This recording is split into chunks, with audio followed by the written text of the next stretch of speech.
السلام عليكم ورحمة الله. حياكم الله طلبتي الأعزاء، وأهلا ومرحبا بكم بمحاضرة جديدة من مادة الميديكال امبريولوجي. محاضرة هذا اليوم راح نتحدث بها عن البرين ديفلوبمنت، فخليكم ويانا.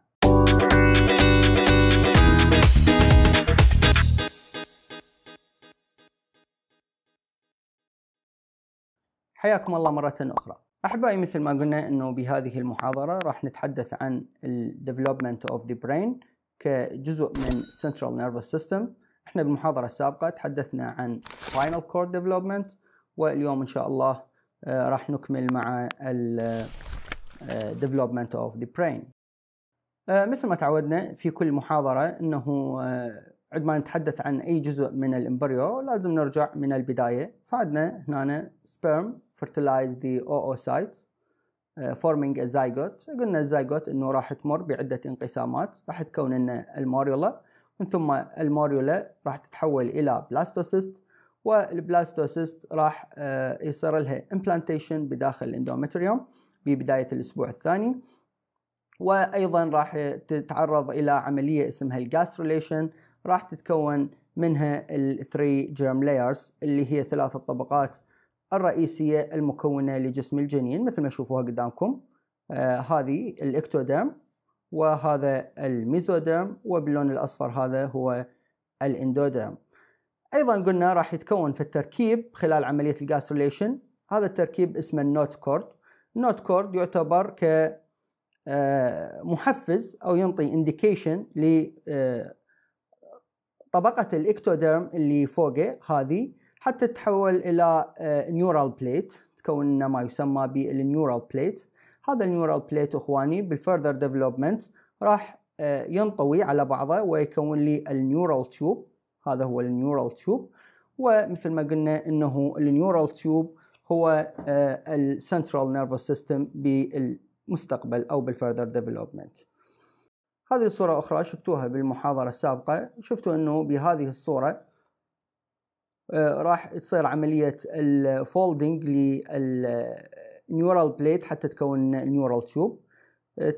يبدأ الفولدنج من منطقة المنتصف ومن ثم إلى الأطراف العلوي والسفلي، حتى إذا انغلق كل النيورال تيوب بهذه الصورة تبقى عندنا الكرانيال نيوروبورس والكودال نيوروبورس، الفتحة العلوية والفتحة السفلية. الفتحة العلوية تغلق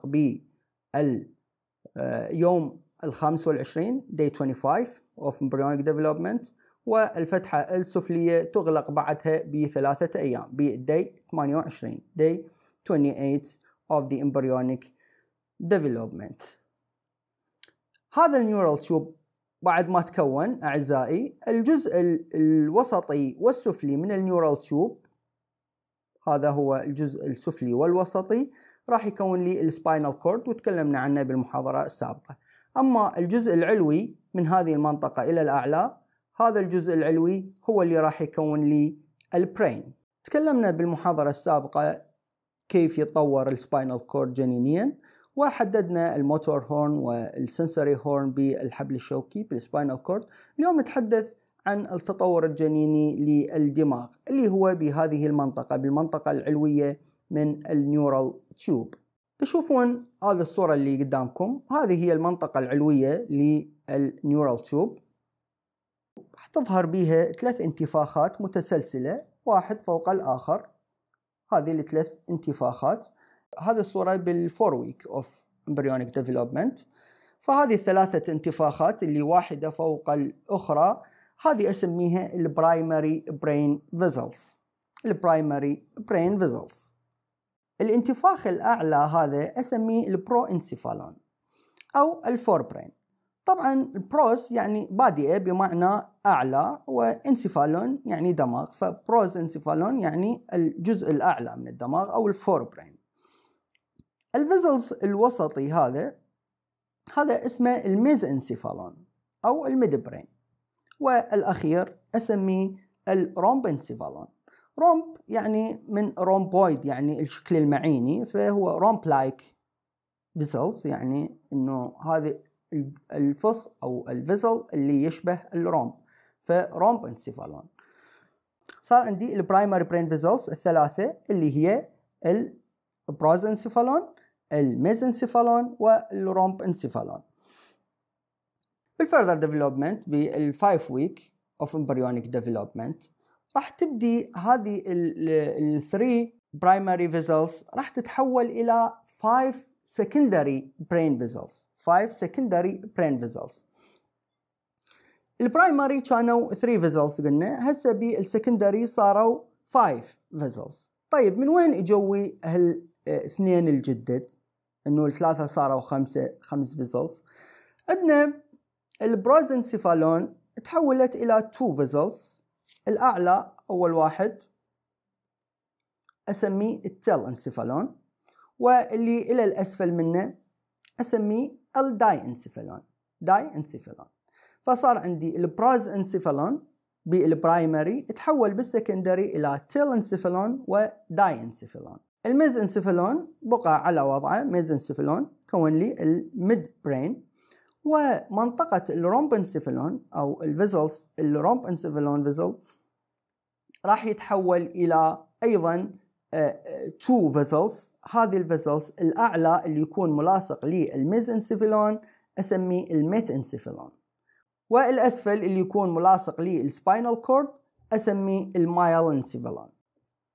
فصار عندي الفايف سكندري برين فيزلز ترتيبهم من الاعلى تيل انسيفالون، داي انسيفالون، ميزنسيفالون، ميت انسيفالون وماي انسيفالون.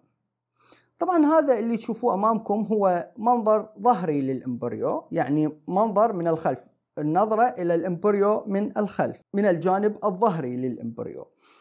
اذا اخذنا منظر جانبي يعني احنا هسه نباوع من الجانب، فهذا الشكل اللي راح نشوفه قدامنا، باعتبار انه اكو كيرفتشر يصير او انحناء بمنطقة الميد برين راح يخلي الامبريو يكون بهذه الصورة، بصورة الانحناء الى الامام. هذه البرايمري فيزلز، هذا الهند برين او الرومبنسيفالون، وهذا الميد برين اللي هو الميزانسيفالون، وهذا الفور برين او قلنا هو البروزنسيفالون. بال5 week of embryonic development هذا البروزنسيفالون راح يكون عندي تيلانسيفالون بي وداي انسيفالون، اما الميزنسيفالون فيبقى على وضعه، والرومبنسيفالون راح يكون لي الميت انسيفالون هذا، والمايلانسيفالون اللي يكون على اتصال مباشر بالسباينال كورد. طبعا كل جزء من هذه الاجزاء او من هذه الفيزلز راح يكون مسؤول عن تكوين جزء معين من اجزاء البرين. هذه صورة توضيحية توضح لي انه كل فيزلز من هذه الفايف سكندري فيزلز شنو راح ينطيني بالمستقبل او شنو راح يكون دوره بتكوين البرين. فنبدأ من الأعلى، هذا التالانسيفالون باللون السمائي، هذا راح ينطيني السيربرم كله، راح ينطيني فصي المخ السيربرم، هذا اللي تشوفوه اللي هو يشكل أكبر منطقة من البرين اللي هو السيربرم بفصيه الأيمن والأيسر. عندي اللي تحت مباشرة الداينسيفالون. الداينسيفالون المنطقة البنفسجية راح تكون هذه المنطقة بالبرين، راح تكون الثلاميك اريا او منطقة المهاد، اللي هي طبعا تشترك بتكوين البيتيوتري جلاند، وتكون لي الثلاموس والهايبوثالاموس والباينال بادي. اللي الى الاسفل منها راح يكون الميزنسيفالون، هذا راح يكون لي الميد برين، وهي منطقة تفصل ما بين المخ والمخيخ، ويكون يحتوي على نيرفز تحرك عضلات الايز. الميت انسيفالون راح يكون لي البونز، اللي هو جسر او بريدج ينشأ من البيزل بليت من الميت انسيفالون، ووظيفته انه يكون هو ممر للالياف العصبيه ما بين السباينال كورد من الاسفل وما بين السيربرم والسيربلم من الاعلى.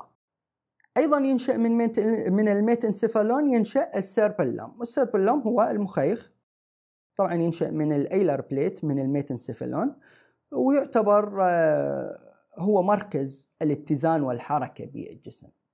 كل التوازن اللي يكون بالجسم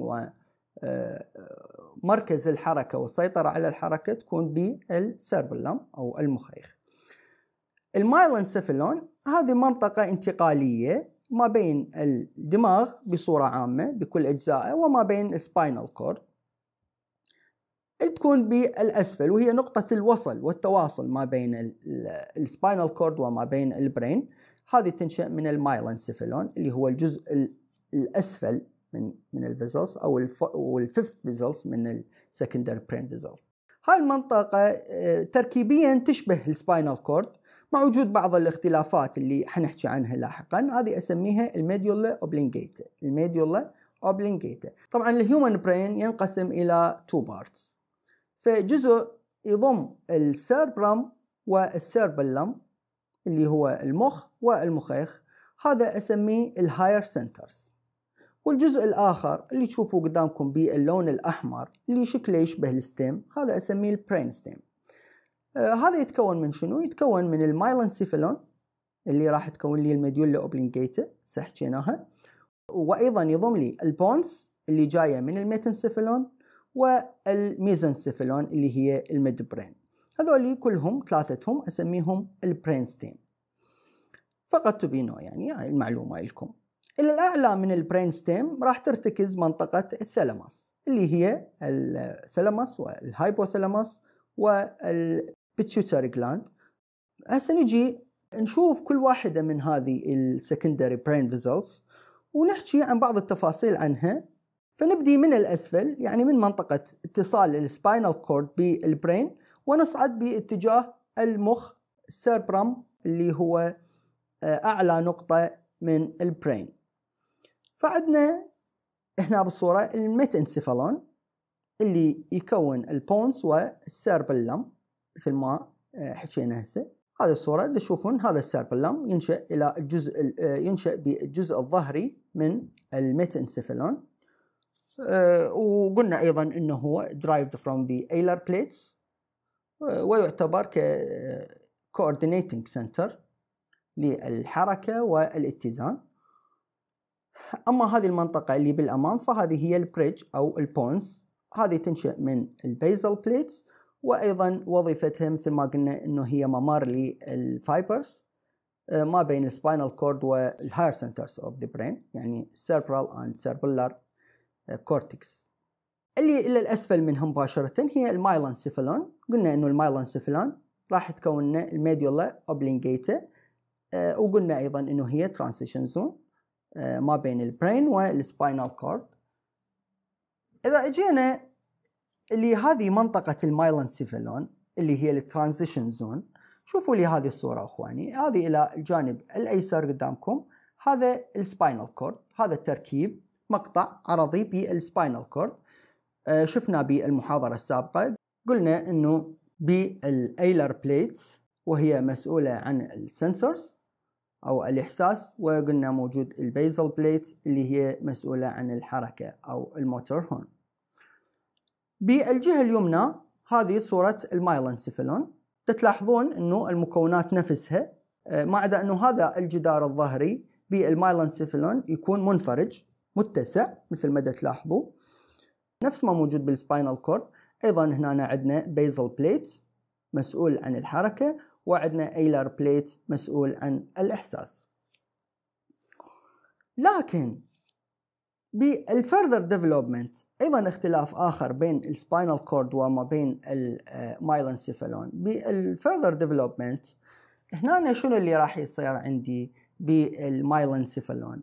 عندي الايلر بليتس والبيزل بليتس بكل جانب راح ينقسمون إلى 3 مجاميع لكل واحد منهم.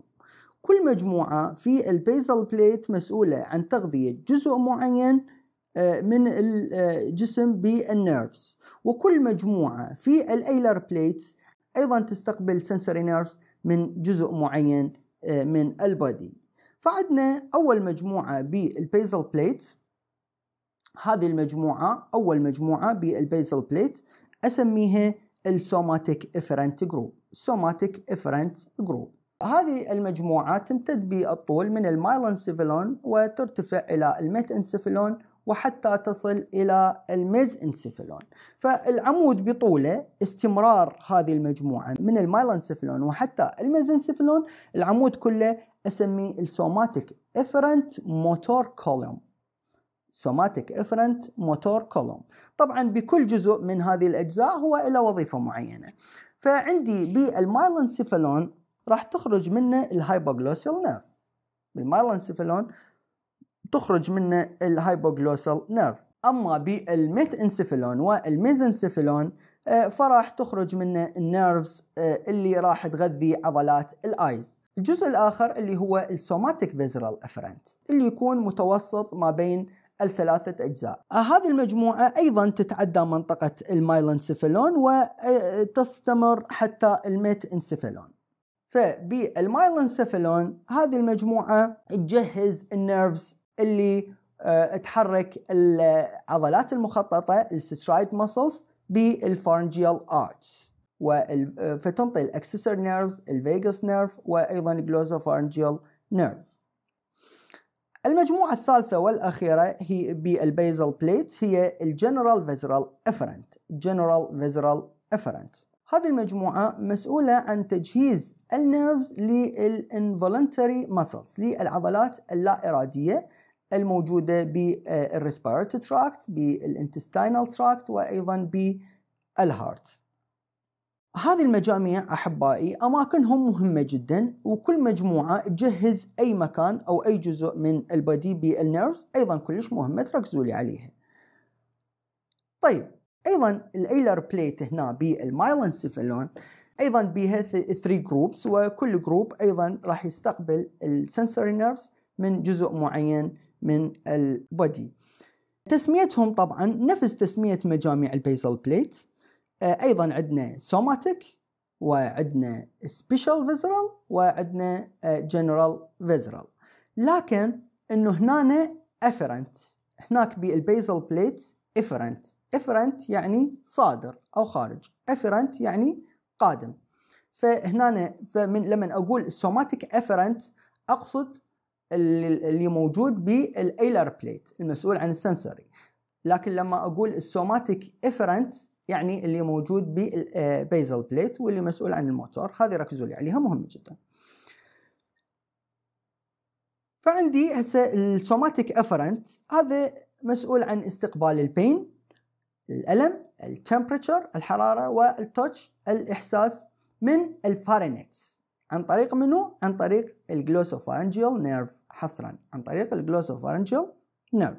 السبيشال فيزرال افرنت هذا يستقبل الإعازات العصبية الخاصة بالتيست، الطعم، من اللسان، من البالت، وأيضا من الأوروفارنكس والإبيجلوتس. أيضا يستقبل الإعازة العصبي من الفيستيبولو أوكيولار نيرفز الخاص بالسمع والتوازن. أما الجنرال فيزرال افرنت فيستقبل الامبلسز من الجي اي تي gastrointestinal tract، وأيضا من الهارت. إذا تلاحظون أنه كل جروب بالايلر بليت يستقبل إعازات من نفس المنطقة المسؤولة عن حركتها، نفس الجروب بالبيزل بليت. يعني شلون؟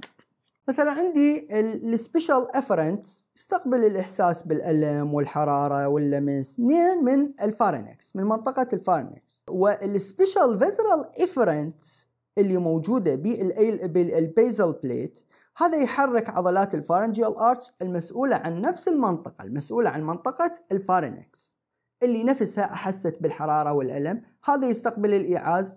السبيشال افرنت يستقبل الإحساس من هذه المنطقة، والسبيشال افرنت هو اللي يحرك العضلات الموجودة بالمنطقة نفسها. هذا أيضا تبينه. بعد شنو عندي بالمايلنسيفالون غير انه الايلر بليت والبيزل بليت كل واحد بيه 3 جروبس، وكل جروبس مسؤول عن جهة معينة. بعد شنو اكو؟ بعد اكو انه هذه منطقة الروف بليت، هذه تتكون من طبقة من خلايا الابندمال سيلز.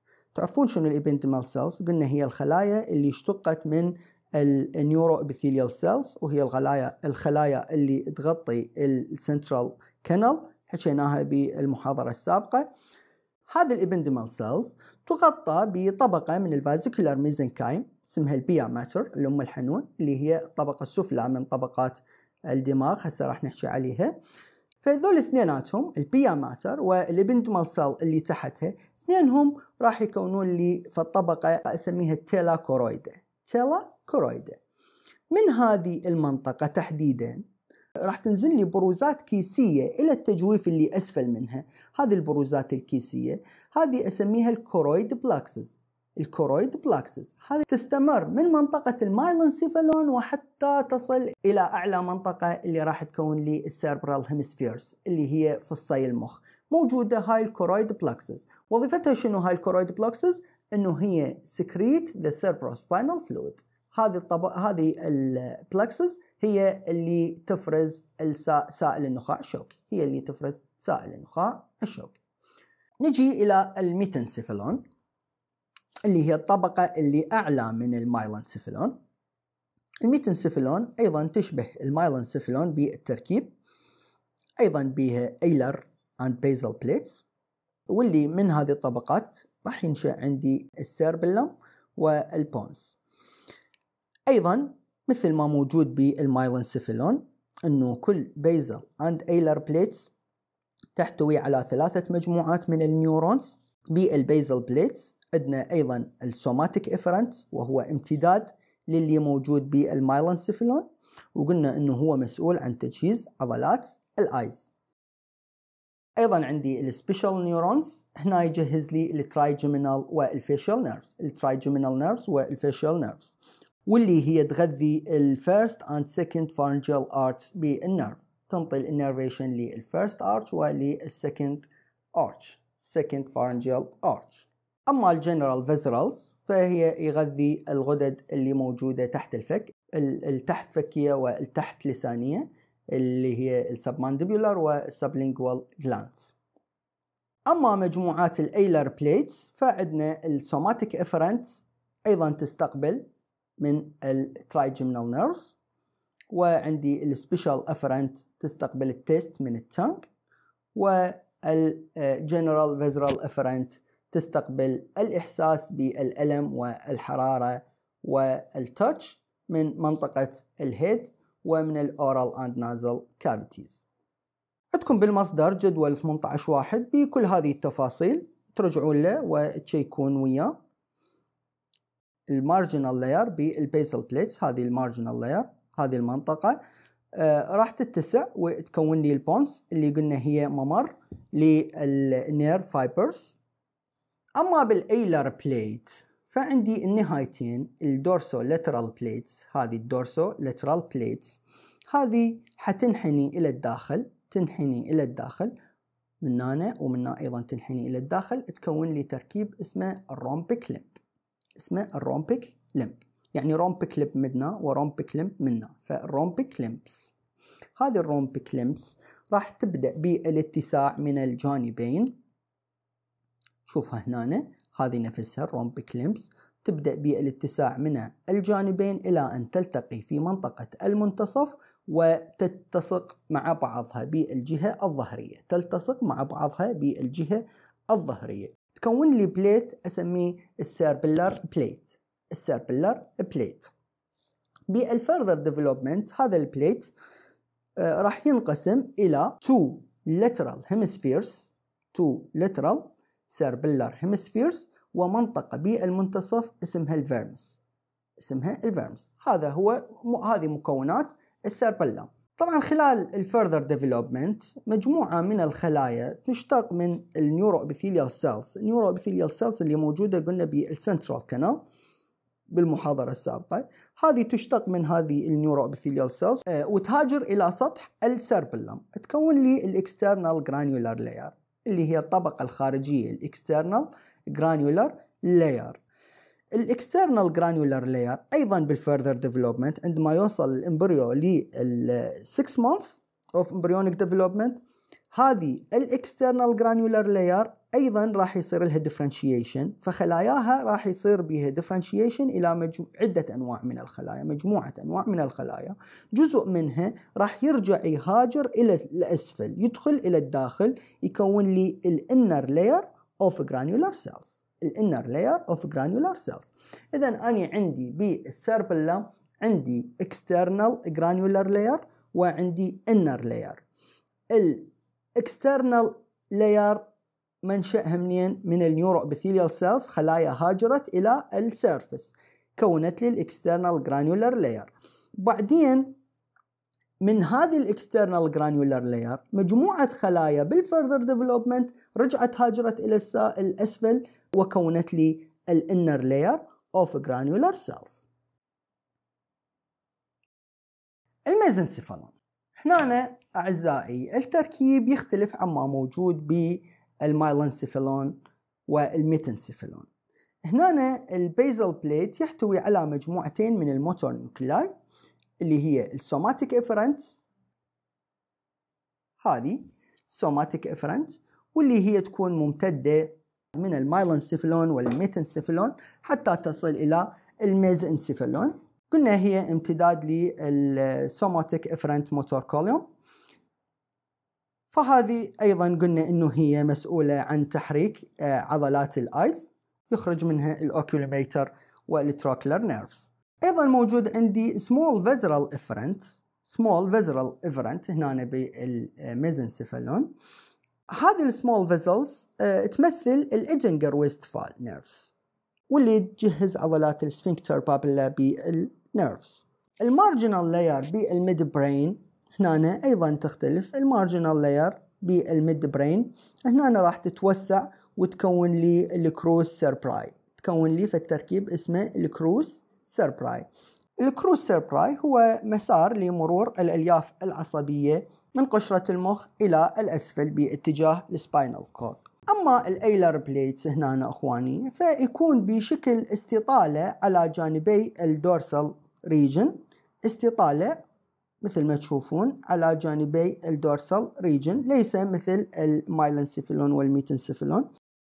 هذه الاستطالة بالفردر ديفلوبمنت راح يجي فد سلكس بالمنتصف يفصلها إلى anterior and posterior colliculus. الانتيريور مسؤول عن استقبال الفيجوال امبلسز، والبوستيريور مسؤول عن استقبال الاوديتوري ريفلكسز. هسا احنا خلصنا الميزنسيفالون اللي هو الميد برين. هسا صعدنا الى الفور برين. الجزء الاسفل من الفور برين قلنا الداينسيفالون. الداينسيفالون منطقة او فيزل اشتق من البروز انسيفالون. طبعا هذا هو الداينسيفالون، هذا الداينسيفالون. بهذه المنطقة يكون لي الاوبتيك كاب والاوبتيك ستالك. بهذه المنطقة بالانفاوندبيولم راح يكون لي جزء من البيتيوتري جلاند. هذه المنطقة الهايبوثالاموس، وهذه المنطقة الثالاموس، وهنا يكون لي الباينال بادي أو الإبيفايسز. هذه منطقة أيضا الإبيثالاموس. فعندي إبيثالاموس، ثالاموس، هايبوثالاموس، انفاوندبيولم، وأوبتيك تشيزما، وعندي الباينال بادي. من شنو يتكون الداينسيفالون؟ الداينسيفالون يختلف تماما عن الميزنسيفالون وعن الميتنسيفالون والمايلنسيفالون وحتى عن السباينال كورد. هنا يتكون الداينسيفالون من روف اند فلور بليتس و2 ايلر بليتس. اذا عندي 2 ايلر بليتس وعندي روف اند فلور بليتس. الجزء الاسفل من الروف بليت بالداينسيفالون يكون لي الإبيفايسز، هذا الجزء الأسفل. طبعا عندي تحت هذا الداينسيفالون بهذه المنطقة الميزنسيفالون، وقلنا إنه الميزنسيفالون بكيرفتشر فيخلي الداينسيفالون بإعوجاج بهذه الصورة. يكون لي هنا الباينال بادي. تبدأ بالبداية هذه الإبيفايسز أو الباينال جلاند تبدأ كتثخن بسيط في منطقة الإبيثيليال في المنتصف، وبالفردر ديفلوبمنت عندما تصل لل7 ويك تبدأ بالتوسع وتصبح كعضو مستقل بحد ذاتها. طبعا وظيفة الباينال بادي وظيفة مهمة جدا بالبادي، تعمل كسنسر للدارك اند لايت للضوء والظلام، وتعكس تأثير الضوء والظلام على سلوك الهيومن من خلال الإعازات اللي تنطيها للإنجوكراين جلاند. منطقة الأيلر بليت، هذه منطقة الأيلر بليت اللي بالمنتصف يمر بيها فد سلكس أو فد جروف يفصلها إلى شقين. هذا أسميه الهايبوثالاميك سلكس، يفصل لي الأيلر بليت إلى ثالاموس وهايبوثالاموس، المهاد وتحت المهاد وهايبوثالاموس. الثالاموس يكون بالجانب الظهري والهايبوثالاموس يكون بالجانب البطني. بالفurther development هذه منطقة الثالاموس راح تكبر بالحجم وتلتصق بمنطقة الميد لاين، يعني يلتقي في الصيهة من الجانبين وتلتصق من الجانب، يعني منطقة الأيلر بليتس كلاهما راح يكبرون بالحجم ويلتصقون في منطقة الميد لاين. وهذا الالتصاق، منطقة الالتصاق أسميها الانترثالاميك كونكسس، الانترثالاميك كونكسس. نجي إلى الهايبوفيسز أو البيتيوتري جلاند. مثل ما تعرفون أحبائي إنه البيتيوتري جلاند غدة مهمة جدا، لها دور كبير في تنظيم وظائف الجسم الحيوية لما تفرزه من هرمونات. هذه الهرمونات لها دور كبير في السلوك الفسيولوجي للبادي أورغانز.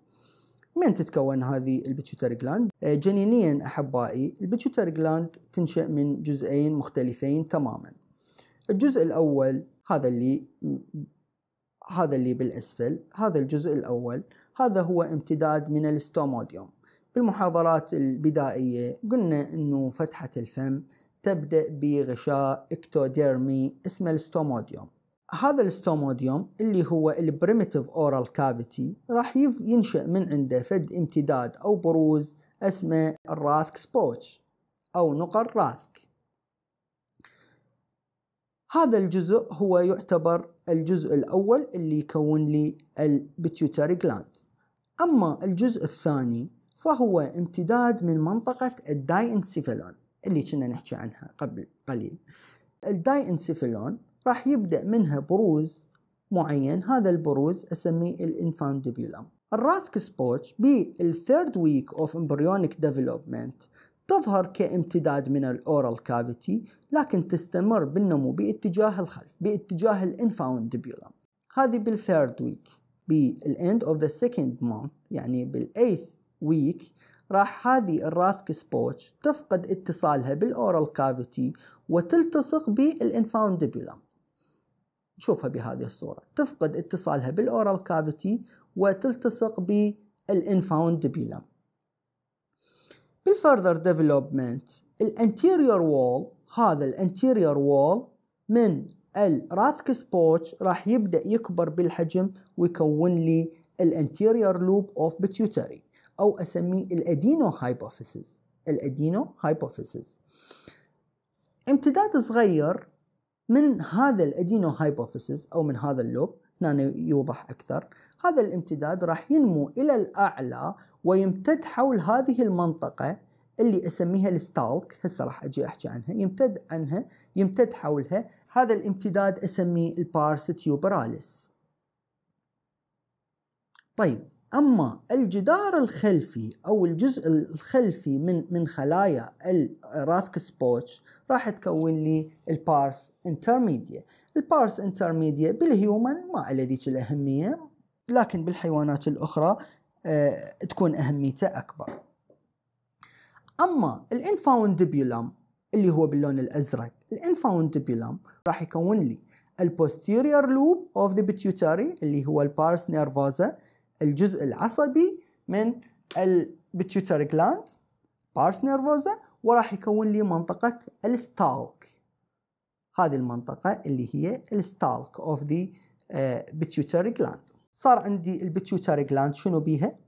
الانتيريور لوب اللي هو ادينو هايبوفيسز منشأة من الراثك سبوتش اللي اجت من الستوموديوم من الاورال كافيتي. وعندي النيورو هايبوفيسز، عندي هذا الادينو هايبوفيسز، عندي هنا النيورو هايبوفيسز الى الخلف اللي هو الجزء العصبي واللي منشأه من الانفانديبولم اللي جايني من الداينسيفالون، اللي جايني من الداينسيفالون. فصار عندي البوستيريور لوب اللي هو العصبي جاي من الانفانديبولم، والانتيريور لوب اللي هو الدهني او الغدي واللي جاي من الراثك سبوتش اللي اساسا من الستوموديوم. هذه هي البيتيوتري جلاند. اخيرا التالنسيفالون. التالنسيفالون اللي هو الجزء الاعلى من البرين. نجي من البدايه. البرازنسيفالون انقسمت الى داينسيفالون اللي حكينا عنها هسه والتالنسيفالون. هذا التلنسيفالون راح يكون لي السيربرال هيمسفيرز فصي المخ والمنطقة الوسطية اللي هي لامينا تيرميناليس. هذه هي مكونات السيربرم اللي هي السيربرال هيمسفيرز واللامينا تيرميناليس. السيربرال هيمسفيرز اللي هي فصي المخ تبدأ تتكون في بداية الفيفث ويك اوف embryonic development على جانبي البروزنسيفالون. تشوفون انه هنا من الفيفث ويك هي بدأت تتكون بصورة بسيطة هذه الهيمسفيرز. بالفurther development راح تكبر ويزداد بالتوسع إلى أن يغطي كل جوانب الداينسيفالون والميزانسيفالون وحتى الجزء الأعلى من الميتانسيفالون، كل هذا يغطيها السيربرم. طبعا من تقرون بالمصدر راح تلقون اكو تفاصيل كثيرة، خلوها للاطلاع، اللي مطلوب منكم فقط اللي أنا قاعد أحكيه هسه بالمحاضرة. نجي إلى الأولفاكتوري سيستم. الأولفاكتوري سيستم أو الجهاز الشمي طبعا ينشأ من تداخل ما بين الابيثيليال سيلز اللي أصلها من الإكتوديرم من الفرونتونازال بروميننس، حكينا بالمحاضرات السابقة محاضرة الفيس، وما بين النيورال كريست سيلز. هذا التداخل راح يكون عندي olfactory placodes، فالتركيب أسميه olfactory placodes، يصير بهذه المنطقة، هذا olfactory placodes. نفس هذه النيورال كريست سيلز تتداخل مع التلنسيفالون بهذه المنطقة تكون لي الolfactory bulb. الolfactory bulb عندي صار من جهة النازل كافيتي olfactory placode، ومن جهة التلنسيفالون من الجهة الداخلية صار عندي olfactory bulb. بمنطقة الolfactory placode اكو primary sensory neurons. هذه البرايمري sensory neurons عندها اكزونز، امتدادات من الاكزونز من هذه النيورونز تتداخل مع نيورونز موجودة بالolfactory bulb اسمها السكندري sensory neurons. فهنا بالolfactory placode اكو برايمري sensory neurons وهنا secondary sensory neurons. الاكزونز من البرايمري نيورونز، الاكزونز من البرايمري sensory neurons راح تتداخل وتنقل الإحساس إلى السكندري نيورونز موجودة بالolfactory bulb. بالفurther development البرايمري نيورونز والسكندري نيورونز اثنينهم أسميهم الolfactory نيورونز. هذه هي الفكرة، إنه الolfactory placodes بيها primary sensory neurons والolfactory bulb بيها secondary sensory neurons. الإكزونز الموجودة بالolfactory placodes راح ترتبط وتكون لها امتدادات ويا السكندري سنسوري نيورونز، فتنقل الإحساس بالرائحة من البرايمري نيورونز إلى السكندري نيورونز إلى البرين. فهذه هي فكرة الolfactory system. بالفurther development البرايمري نيورونز والسكندري نيورونز أسميهم الolfactory neurons. olfactory neurons. نجي إلى المننجيز. المننجيز إخواني هي ثلاثة أغشية تغلف البرين والسباينال كورد، تنشأ من تداخل ما بين النيورال كريست سيلز وما بين الميزوديرم. تبدأ بالتكون خلال الأسبوع الخامس أو الرابع من الامبريونيك ديفلوبمنت. هذه الأغشية هي من الخارج، هذه الكرينيال بونز، فعندي إلى الخارج أول لاير اسمها الدورا ماتر الأم القاسية، وإلى الأسفل عندي البيا ماتر اللي هي الأم الحنون، ما بينهم طبقة أسميها الأراكنويد ماتر. الأراكنويد ماتر. نجي هنا إلى هذه الصورة، هذا البرين. هذه البيا ماتر تتصل اتصال مباشر أو تلتصق بصورة مباشرة على السيرفيس of the brain and the spinal cord، فتولد فراغ ما بينها وما بين الأراكنويد ماتر. هذا الفراغ أسميه السب أراكنويد سبيس. سب أراكنويد سبيس. هذا الفراغ أعزائي يمتلئ بالسيربروسباينال فلويد، لكن تبقى الأراكنويد ماتر ملتصقة بالبيا ماتر من خلال بروزات تخرج من الأراكنويد ماتر. هاي البروزات أسميها الأراكنويد تروبيكولا. أما السيربروسباينال فلويد فقلنا أنه هو سائل يفرز من الكورويد بلاكسس. قلنا أنه الكورويد بلاكسس تنشأ من طبقة من البيا ماتر وطبقة من الابندمال سيلز اللي تكون تحتها. هذه الأراكينويد بلاكسس اللي تكون على الجهة الظهرية من البرين فنتريكلز تنتج حوالي 400 إلى 500 مايكروليتر من السيربروسباينال فلويد يوميا. هذا السائل طبعا يتوزع ما بين السباينال كورد والسب أراكينويد سبيس، هذا اللي حكينا عليه، وما بين البرين فنتريكلز. طبعا بمنطقة البرين سيربروسباينال فلويد يحيط البرين من كل الجهات، لذلك يكون البرين كأنه طافي بداخل السيربروسباينال فلويد، وبالتالي فإنه الوزن مال البرين ما راح يولد في الضغط على النيرفز اللي تحته ويعيق حركتها. يكون كأنه هذا السيربروسباينال فلويد هو اللي يحمل البرين ويخفف الوزن مالته وما يخليه يضغط على النيرفز اللي أسفله ويعيق عملها. هذا كل شيء عندي بالبرين ديفلوبمنت بصورة خاصة وبالسنترال نيرفس سيستم بصورة عامة. أعيد وأكرر أنه راح تقرون المصدر تلقون بتفاصيل أكثر. التفاصيل اللي أنا ما متكلم عنها بالمحاضرة ما مطلوبة منكم، هي للاطلاع فقط، اللي يريد يزيد معلوماته ويتعمق أكثر بالموضوع. أشكركم على حسن الاستماع، والسلام عليكم ورحمة الله وبركاته.